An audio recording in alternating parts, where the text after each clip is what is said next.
A invenção da memória nos arquivos públicos. Este artigo procura remeter para o campo do arquivo público algumas reflexões sobre o tema da memória em seus lugares. Trata-se de observar como a noção e o conceito da memória e tem de ser teoricamente referida quando o processo de avaliação e seleção de documentos arquivísticos como pilares da arqueologia contemporânea. Esse processo e seus determinantes teóricos encontram-se vinculados ao princípio da constituição dos acervos permanentes históricos dos arquivos públicos e estes escolhem, mediante tais diretrizes, documentos considerados socialmente relevantes ao ponto de justificar sua preservação permanente.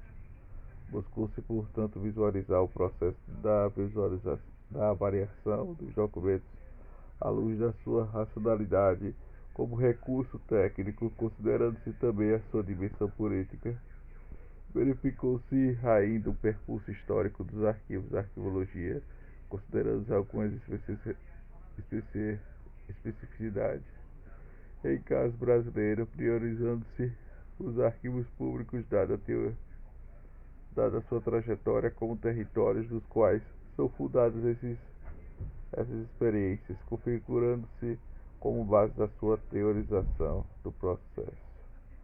Tornaram-se como base empírica de alguns textos apresentados na literatura arquivística internacional e nacional sobre o tema dos últimos 40 anos.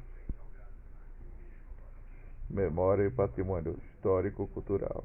Recorre-se atualmente com muita frequência à temática da memória, expressão do interesse e paixões, e objeto como campo interdisciplinar de discurso de diversos termos que tendem a ser associados à memória do resgate, preservação, conservação, registro, seleção e etc. Nesse sentido, a memória parece ser visualizada sobretudo com um dado a ser arqueologizado e raramente no processo de constituições sociais. Layout surge e algumas teses a respeito da memória. A sua crucialidade expressa que remete mutuamente o tempo e espaço, suporte e sentido, memória individual e coletiva, tradição do projeto, acaso, intenção, esquecimento e lembrança, etc. As diferentes naturezas entre a sociedade, como a escrita ou não, influindo a construção social da memória. As diferentes memórias ao longo da história, a história como fonte de identidade individual de uma dada sociedade, a memória como objeto da luta das forças sociais pelo poder. Para Nora, a memória verdadeira transforma por uma passagem em história e dá lugar a uma memória arquivística, ou seja, para a constituição vertiginosa e gigantesca do estoque material daquilo que nos é possível lembrar. Nesse quadro, há lugares para esta memória, porque não há mais meios da memória. Este lugar da memória são simultaneamente materiais, simbólicos, funcionais e procuram escapar da história, sendo sua razão fundamental para o tempo bloquear o trabalho e o esquecimento, fixar o estado das coisas. Em uma sociedade marcada pelo produtivismo arquivístico, é vertiginoso e sacralizado, constituindo-se o arquivo como secreção voluntária da organização de uma memória perdida, mas não do saldo menos intencional de uma memória vívida para a memória da história e relíquias que constituem metáforas, multas com as rotas cruzadas de direção do passado, fontes do conhecimento. A memória, ao contrário da história, não seria um conhecimento intencionalmente produzido. É subjetiva, tal como guia para o passado, transferência para a experiência, simultâneo para o segredo e dúbio. Sua primeira função não é preservar o passado, mas adaptá-lo, enriquecendo o manejamento presente, não se constituindo, portanto, assim, uma reflexão pronta do passado, mas das constituições seletivas e elitistas baseadas em ações subsequentes, percepções e códigos maleáveis pelos quais nós delineamos, simbolizamos e classificamos do fundo. Tradição nossa. A memória é, portanto, um processo do projeto do futuro, leitura para o passado, do presente, considerando o objeto do trabalho. Vale se observar que a noção de relíquias e perspectiva Lowenthal são relíquias do processo, são resíduos dos processos. Nenhum objeto físico é guia, é autônomo para tempos antigos e ilumina o passado quando já sabemos que está na relíquia que pertence a esse passado. Toda relíquia existe simultaneamente no passado e no presente, e as relíquias requerem interpretação e expressão do seu passado relicário. O passado sem relíquias tangíveis parece mais tênue do que ter credibilidade para sua interpretação de relíquias históricas que elaboram uma ampla a memória. É possível encontrar a noção de relíquias para uma aproximação com o suporte da memória.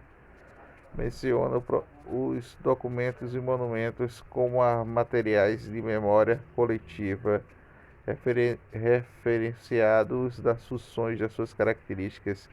Assim, monumentos apresentam alguns tributos específicos, não é herança do passado que equivocam para o passado, ligando-se que pode ser perpetuada involuntária e involuntária das sociedades que apresentam a intencionalidade de um outro lado. Os documentos apresentam objetivos que se opõem da intencionalidade do momento e constituem a escolha do historiador, triunfando sobre o monumento a partir do positivismo do século XIX, quando adquire o sentido de modelo e de testemunho histórico.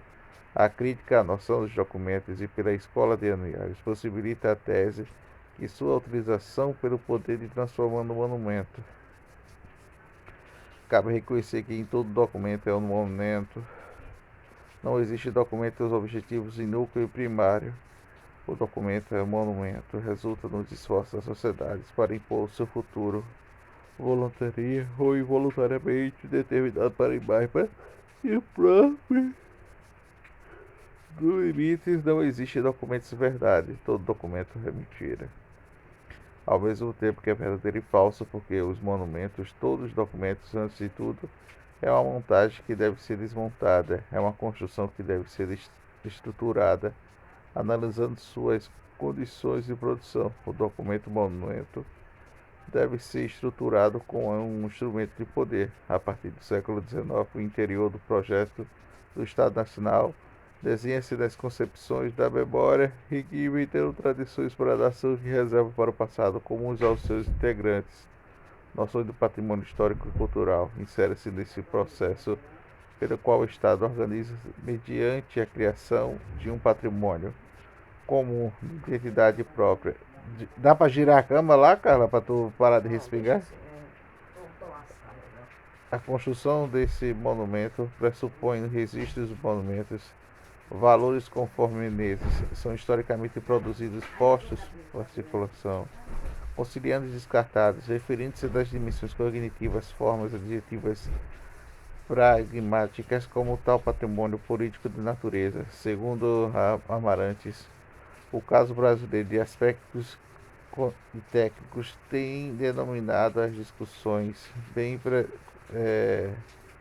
bens preservados que expressam o nicho do luso brasileiro agrário escravista e de nossa cultura, for um pouco acessível para a população que teria uma indiferença a esse patrimônio que tem um diante alheio e as suas vinculações ao elogio do poder em diversos níveis, levando à permanência da valorização padrão e da cultura que orienta no iluminismo, mantendo-os distantes da apreensão do plural, da democracia da realidade social que envolve. Opera com a noção do patrimônio histórico-cultural que sugere, portanto, cuidados, conforme Gonçalves, enquanto expressões da nação do patrimônio culturais podem ser pensados como construções ficcionais sem nenhum fundamento necessário da história da natureza, da sociedade ou qualquer outra realidade com que confortavelmente justifiquemos nossas crenças nacionalistas. A nação assim pode ser discutida ao menos por uma questão de fato do que questão ficcional. pode evitar armadilhas e trazemos para o nosso discurso cientistas sociais, categorias próprias, ideologias nacionais. Observa o esvaziamento conceitual dos termos do patrimônio, memória coletiva ou identidade cultural. Paralelamente, a mobilização social e as práticas das políticas de conservação em que ocasionam ao menos os casos francês, adverte, porém, a equivalência da metáfora em que o patrimônio e a memória coletiva permanecem como algo a ser conquistado. O patrimônio não se dá de depósito da memória.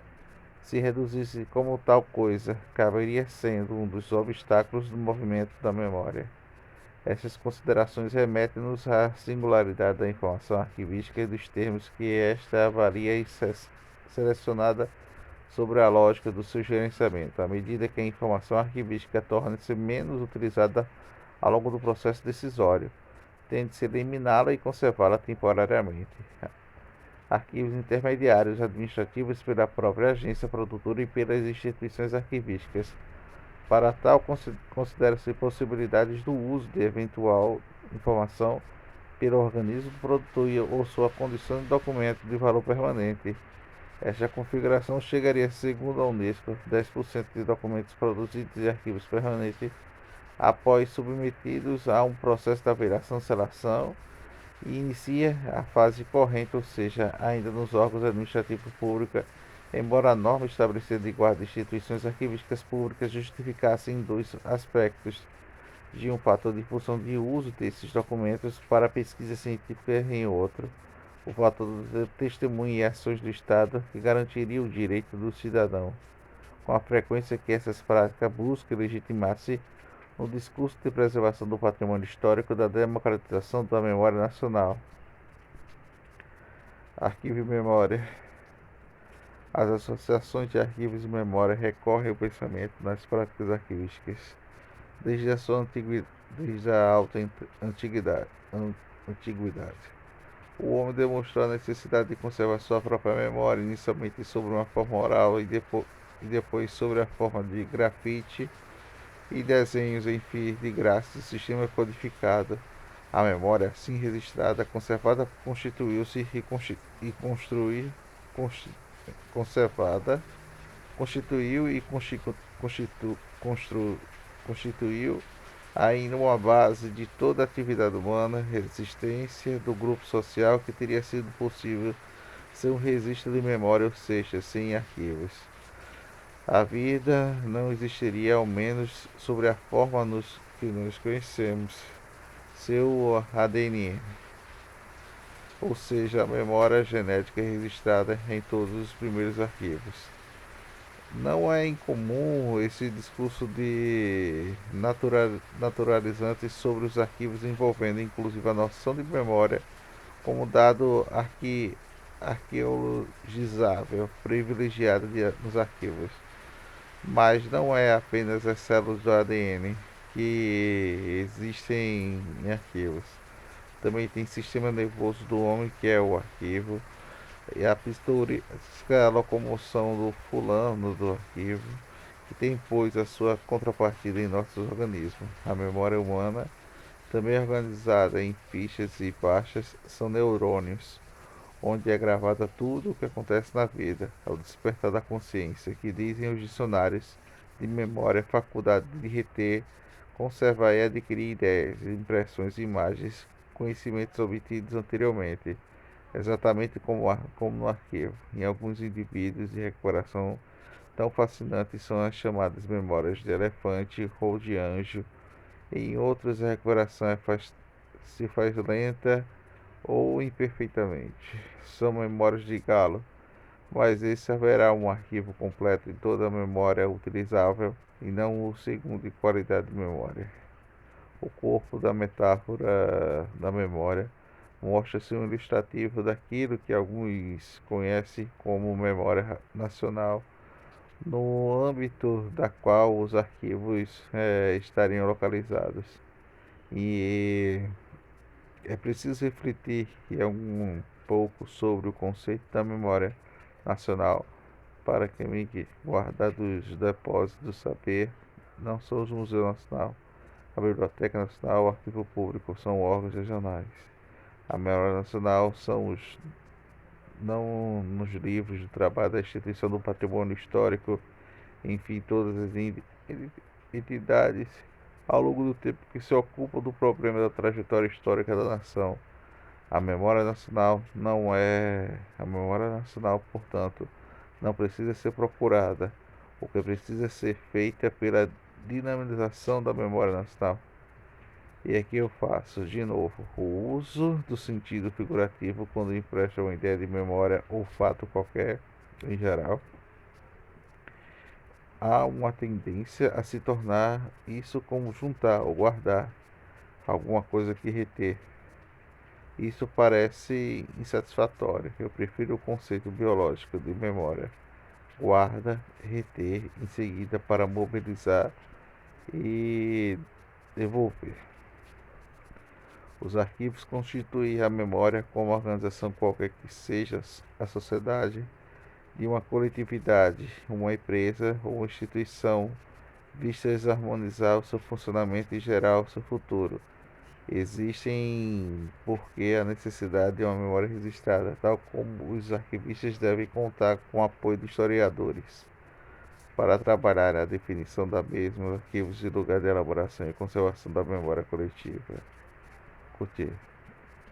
Não é menos contundente. O arquivista tem o mandato de definir e o que constituir para a memória de uma instituição ou organização. O discurso de Favre na abertura do 12º Congresso Nacional dos Arquivos é enfático neste respeito. Somos arquivistas, não somos homens do passado. Não temos responsabilidade da memória comum dos homens e uma responsabilidade da construção do futuro. Estamos servindo a vida, somos responsáveis por uma memória ativa, que é, antes de tudo, um instrumento de trabalho para as sociedades humanas. A memória é o fundamento dos direitos cidadãos. Ao abordar a instituição arquivista, expressa-se em termos menos frequentes da área. Um país sem arquivista é um país sem arquivos, é um país sem arquivo, um país sem memória, um país sem cultura, um país sem direitos. Eventualmente, reconhece que a memória resgatável pode ser arquivístico e uma memória registrada. A memória registrada não é resultado estático, é um processo que serve às exigências das organizações. Ela procura um sentido nos conhecimentos dos quais se refere à organização e a partir dos quais ela se constitui. A memória registrada é mediatizada, reflexão derivada do pensamento organizacional para analisar uma situação e assegurar decisões que sustentam a ação e orientar o desenvolvimento das operações. A noção do arquivo permanente traz o seu bojo a perspectiva que expressa um tipo de memória materializada, tal como a memória que confunde-se do próprio arquivo que deve ser preservado. O arquivo permanente tem de ser definido literalmente na área como um conjunto de documentos de valor histórico, probatório, informativo, que devem ser definitivamente preservados. Anteriormente, a existência de teoria das três idades e do gerenciamento de arquivos encontra-se desde os meados do século XIX sobre a dicotomia do valor historicamente e administrativo dos documentos do Brasil. Uma das primeiras tentativas de aproximação das noções do valor histórico e permanente encontra-se no anteprojeto do Sistema Nacional de Arquivos, elaborado na gestão de José Honório Rodrigues como diretor-geral dos arquivos. Considera-se documentos históricos de valor permanente todos os livros de papéis e mapas, fotografias e qualquer espécie de elemento informativo, independente de sua forma ou característica física, produzidos, elaborados, recebidos por instituições públicas ou privadas, em conforme suas atribuições legais em virtude de suas transações e conservados ou adaptados a tal fim por essas instituições dos seus legítimos sucessores, seja como prova de valor informativo de dados de que os mesmos se contenham ante o projeto de criação do Sistema Nacional de Arquivos, primeiro parágrafo único. Do anterior dessas inflexões emerge uma dicotomia, e este é a memória de informação. As dicotomias são a presença da ausência do conhecimento ou informação como os indispensáveis para um bom funcionamento de uma sociedade, de um grupo ou de uma coletividade que revelam especificidades dos arquivos. E elas são memória antes de ser informação. A informação tem qualquer outra neura do anônimo. Os arquivos são práticas de identidade de memória viva do processo cultural, indispensável do funcionamento do presente e do futuro, a avaliação da seleção do documento, da construção do patrimônio. A literatura e a prática arquivística destacam, sobretudo a partir dos anos 50, a importância da avaliação da seleção de documentos, da quantidade e variedade de suportes, formando documentos de um lado e para a escassez de recursos arquivísticos de um outro, implicam para documentos produzidos e acumulados por uma organização que dava inevitavelmente passar por um processo de avaliação. E essa avaliação teria objetivos aparentemente muito simples: identificar o valor de documentos de maneira a estabelecer prazos da retenção de fases correntes intermediárias, definindo assim a possibilidade de emulação, microfilmagem, recolhimento de arquivos permanentes. Esses elementos teóricos e metodológicos fundamentos são partilhados com a comunidade profissional arquivística no plano internacional.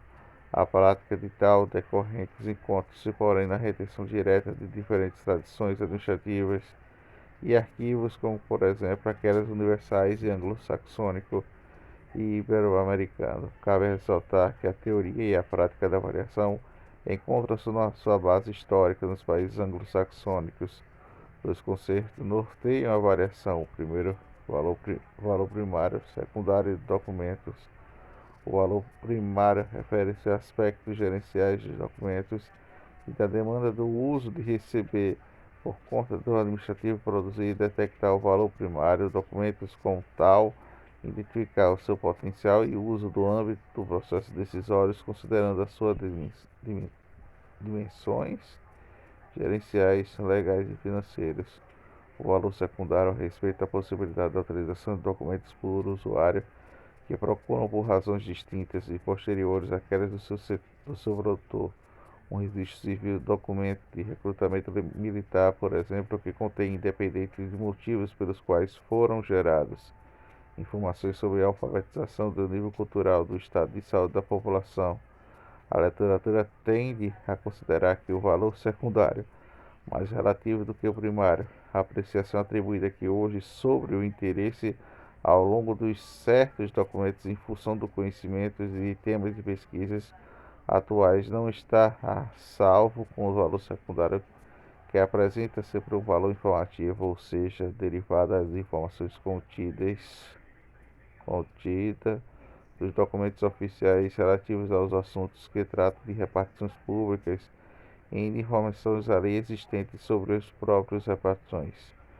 Denotando o valor primário e secundário, todo documento de arquivo apresenta um valor de prova, enquanto os testemunhos privilegiados dos objetivos de todos os componentes de vida passam da física ou jurídica que o constitui. Conforme Schellenberg, são decorrentes de prova que contém a organização e funções de organização que produz. Enquanto o suporte material de dada memória, o documento apresenta atributos de valor permanente do valor secundário, valor de prova informativo quanto às noções e de valor que estaria entrecruzadas, embora a literatura respeite um pouco, aprofunde a sua dimensão teórica e de suas consequências práticas, norteadas por esses conceitos de avaliação documental, acionada como recurso técnico mais eficaz, na verdade, do único legitimado pela arqueologia e para escolher documentos históricos arquivísticos passíveis para integrar o patrimônio documental a uma sociedade em razão da sua capacidade de expressar a memória por esse grupo. A literatura internacional sobre o tema, bastante vasta, refletindo a singularidade de cada tradição arquivística e dos processos históricos dos diferentes países.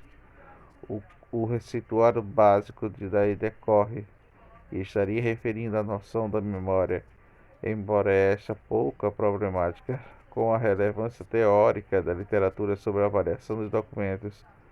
Bastos e Garcias revelam as inquietações do sentido, no sentido que esses princípios avaliam-se com a conservação de conjuntos de documentos necessários para a salvaguarda da memória em ambientes orgânicos funcionais dos serviços. Já um nível de memória coletiva e a sua delimitação se revela consideravelmente mais difícil, e essa dificuldade justifica sobretudo pela imprecisão do próprio conceito de memória coletiva e ainda necessita de identificação rigorosa de uma documentação produzida por uma entidade. Vê-se a sua conservação permanente determina pela sua salvaguarda da memória e que lhe podia se aproximar mais da função de um coletivo nacional que, se sente mais distante. E essa medida que se justifica na conservação das séries documentais que vinculem a informação do caráter administrativo ou arquivístico, cultural, político, econômico, jurídico, científico, tecnológico, não esteja sintetizada aos documentos em outros arquivos e em publicações oficiais e que possa contribuir para a constituição da memória nacional. Não é rara a variação de documentos é visualizada na literatura como um mal necessário à conservação da memória, conforme Lodo. A seleção pode comparar o trabalho de cirurgião para salvar a vida do doente, amputar o braço ou a perna, impedindo assim a progressão da gangrena, mas escolheu o mal menor. Contudo, a amputação de um braço ou de uma perna, sem dúvida, um mal em si.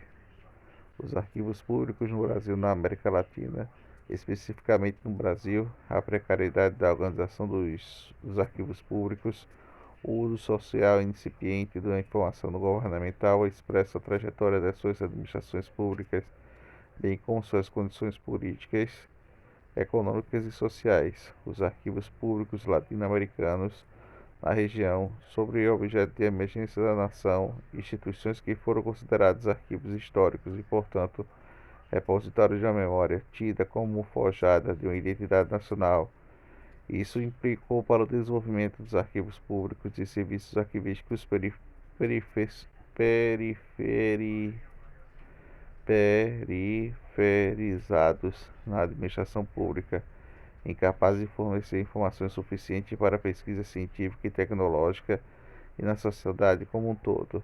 As instituições de arquivísticas públicas brasileiras apresentam aspectos comuns do que se refere às suas características fundamentais. Trata-se nas suas organizações voltadas quase exclusivamente para a guarda do acesso a documentais considerados sem parâmetros científicos como valor histórico, ignorando a gestão de documentos correntes intermediários da administração do que os produziu. A lógica da constituição desse acervo do valor permanente consulta em geral menos uma política de recolhimento por parte dos arquivos públicos, o que as noções isoladas associadas a determinadas situações, como extinção de órgãos públicos, a falta do espaço físico em determinadas repartições, etc. A prática da avaliação quase sempre é desconhecida por parte das instituições arquivísticas. Quando ocorrem esses recolhimentos, após o recolhimento da atividade frequente dos arquivos públicos brasileiros, a salvaguarda dos documentos para a instituição confunde-se com um processo de sacralização que implica sua transmutação em acervo histórico. Paralelamente, os quilômetros de documentos tendem a ser acumulados sem critério junto aos serviços arquivísticos administrativos públicos, dada a inexistência de programas básicos de avaliação e eliminação de recolhimento de instituições arquivísticas. seja os, seja os arquivos públicos ou serviços de arquivos dos órgãos governamentais.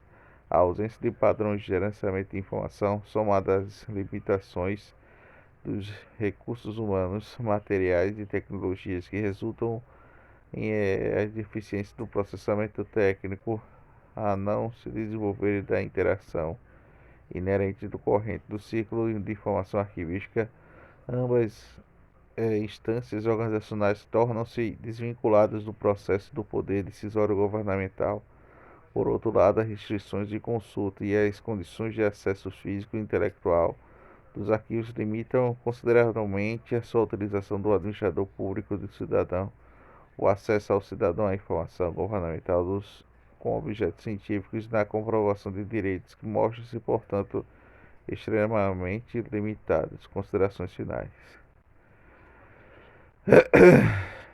Como uma condição inerente da escolha, que será preservado como arquivos do valor histórico da avaliação de documentos expressos da literatura sobre o tema, como um aparato dotado de racionalidade técnica, referindo-se sempre explicitamente à função política da memória e do patrimônio por parte do Estado. Referente à política, o conceito e noção de memória tende-se a não ser mencionado como preferência teórica a partir da qual é possível problematizar as práticas da preservação e eliminação dos documentos arquivísticos. Por outro lado, justifica-se a avaliação, entende-se privilegiar a memória como tal construção da técnica arquivista, dando o poder de emitir valores norteadores, selecionar como patrimônio que se limita e por destituindo do sentido enquanto memória coletiva. Se faz necessário que a arquivologia se debruce sobre o tema da memória de modo de favorecer a revisão dos aspectos teóricos e metodológicos de avaliação de seleção de documentos. Parece urgente, no mínimo, operar como a noção de conceitos da memória que privilegie os aspectos de construção social e não dado arqueologizável. A memória que se inventa nos nossos arquivos públicos não parece transcender a escala da dimensão política desse equipamento público que resiste às possibilidades do uso social. A invenção da memória nos princípios teóricos da avaliação da seleção de documentos consagrados internacionalmente, reduzido da literatura sobre o tema do Brasil, que evidencia essa situação, bem como lacunas teóricas com que se opera no conceito e noção de memória entre o arquivo público. Verifica-se no quadro no qual os estoques informacionais do arquivo público, formados aparentemente como obras de um Estado negligente, e tendem a ser considerados como parte de uma memória coletiva, tornando-o público não só no processo. Essa memória arqueologizável é frequentemente identificada sobre a noção de patrimônio documental arquivístico, composto para mediante os critérios teóricos e públicos explicitados nos arquivos publicados, geralmente que promove a monumentação dos seus documentos, privilegiando em ações diversas, em casos extremos, favorecimento a recuperação da divulgação de determinadas informações em seu detrimento, tendo-se produzido detalhes e instrumentos de recuperação de informação sobre um pequeno segmento de acervo, em detrimento de um controle intelectual e global sobre o conjunto de fundos de documentos. Além disso, tais instrumentos, o cidadão comum busca a comprovação de seus direitos. O acervo dos arquivos públicos sinalizam, portanto, o processo de construção de um patrimônio documental que resulta, em alguns casos, ressalva na capacidade de informação do Estado e, por outro lado,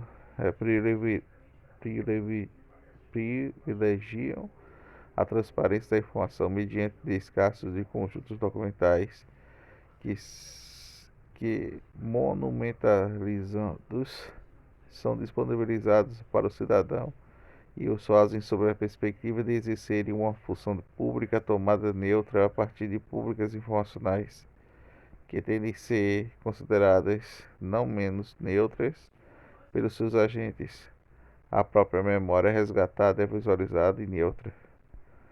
Os arquivos públicos podem ser classificados conforme a perspectiva de Nora como lugares de um determinado tipo de memória, aquela que resulta na relação do Estado e sociedade. Tal classificação sugere, porém, algumas questões que os aspectos norteiam a ação do Estado quando consagra em um lugar de certos vestígios em seu passado e por ele reconhecidos como suporte de sua memória. Que o mecanismo em lembrança de esquecimento que o Estado cria ao longo do seu percurso, capaz de expressar o que seria impossível lembrar na constituição vertiginosa da gigantesca do estoque material, que as demandas sociais que promovem a produção dessa memória do Estado, bem como lugares a que se acordem de tal arquivos públicos, como disposição do Estado da sociedade da memória. A literatura francesa de, de, de, Bru- o quê? Debruça-se sobre o tema da memória relacionado a uma espécie de compulsão social recém-evidenciado, por exemplo, de políticas de patrimônio produzindo arquivos do imperativo da época. Verifica-se no mínimo que a intensa e complexa e explícita relação da sociedade francesa em seu passado. Gostaria de sublinhar aquilo que neste campo constitui a excepcionalidade da francesa, da aderência do precoce e poderosa vontade da conservação sistemática dos vestígios do seu passado, inesperado da Revolução Francesa. Isso traduz desses processos meses para uma ruptura radical, o que constituía até então o passado nacional, ou melhor, pela promoção de novos modelos de existência de uma parte desse passado. Há uma doença da há uma doença francesa que chamam de Comitê Guaguda. Comemora-se tudo e fala mesmo da tirania da memória, de um funcionamento dos meios de comunicação sobre as comemorações, sobre as relações com a memória. Hoje não se pode fazer nada que se haja de aniversário de uma redonda. É o futuro indisponível, a sociedade voltada para o passado, sem saber exatamente o que se tomar. É possível, na lógica da produção da memória e de seus lugares, visualizar o caso francês que parece encontrar uma distinta configuração no Brasil e, se consideradas, por exemplo, as características básicas dos arquivos públicos brasileiros, as questões anteriormente referidas estão inseridas a uma outra relações. Talvez nas características assumidas pelo Estado brasileiro, que dispõe inclusive nos seus exercícios de sua memória, aí incluída na socialização como referência da sua identidade e a sua continuidade na produção de desenvolvimento recente, vializando o trabalho brasileiro, tem sido identificado como o arauto de um novo da modernidade e, portanto, um projeto futuro. Há certeza de que coisas que não sei explicar, mas chamam muita atenção no Brasil, na oposição de outros países, é que o Brasil é aquele no atual que parece a maior fascínio pelo novo, mas mas nos outros países há, digamos, uma valorização do passado muito maior. No Brasil, em todas as classes sociais, e aí não é questão de classe dominante, parece uma novidade. Todo mundo fica absurdamente encantado. Reflete-se o que identifica para uma vocação brasileira, para a falta da memória e para a linguagem de um país, de uma tradição. Para tal, indica-se fatores como transformações econômicas e por esse passou por um país para esse capítulo, responsável por uma forte instabilidade que desestruturaria os possíveis sujeitos portadores de memória social. Este quadro mostra um lado a exclusão de classes subalternas, historiografia brasileira e políticas públicas na área do patrimônio. De outro lado, ocorreria apropriações, apropriações da memória histórica em Estado, em seus depósitos privilegiados. Cabe assinalar, porém, as trajetórias da história do arquivo pública do Brasil em uma situação em geral encontra-se e sugere mecanismos pelos quais se dá na apropriação por parte do Estado, e são complexos por o que se supõe. No mínimo, pode-se afirmar que tais mecanismos têm contemplado políticas públicas relativas ao patrimônio documental, arquivístico e do próprio Estado. O passado, quando inserimos certos discursos do Brasil, tende-se a configurar como objeto de ruptura, remeter-se passado, ou seja, para o sentido que ilustra a temática considerada historicamente superada. Os suportes materiais de memória do Estado que se expressam assim, relíquias que oferecem ao menos rotas de pistas pulverizadas do passado. Não se reconhece na própria memória, tampouco o Estado que oferece-lhe condições de uso social, mas também o Estado quase invisível socialmente, o Estado público que talvez seja também agente de esquecimento. De outro lado, a vocação involuntária parece imposta para a própria trajetória do Estado do Brasil e tem, de outro lado, o amplo que acaba em reedificar a produção do esquecimento. Enfim, no Brasil, o Estado parece prescindir da memória, ao menos daquela que expressa e resiste os materiais da sua ação ao longo do tempo, como a instância legitimadora. Até esse talvez tenha constituído uma estratégia de legitimação do esquecimento das quais os arquivos públicos teriam uma expressão mais evidente. Como tal, arquivos públicos encontram-se também deslegitimizados para o aparelho do Estado, da sociedade em geral. Tais considerações requerem a observação deste processo como objeto de historiografia e, infelizmente, ainda é quase inexistente no caso do Brasil, por outro lado, que suscitam interrogações cujo exercício da arqueologia é a densidade científica quase nula do Brasil e torna-se padrões de gerenciamento de informação governamental, referindo-se aos campos da arqueologia e dos brasileiros. De qualquer forma, é possível estimar a possibilidade da reversão da situação que se encontra os arquivos públicos brasileiros que possam, pelo menos em diversos fatores, implicar na apropriação do Estado em um conjunto da sociedade brasileira.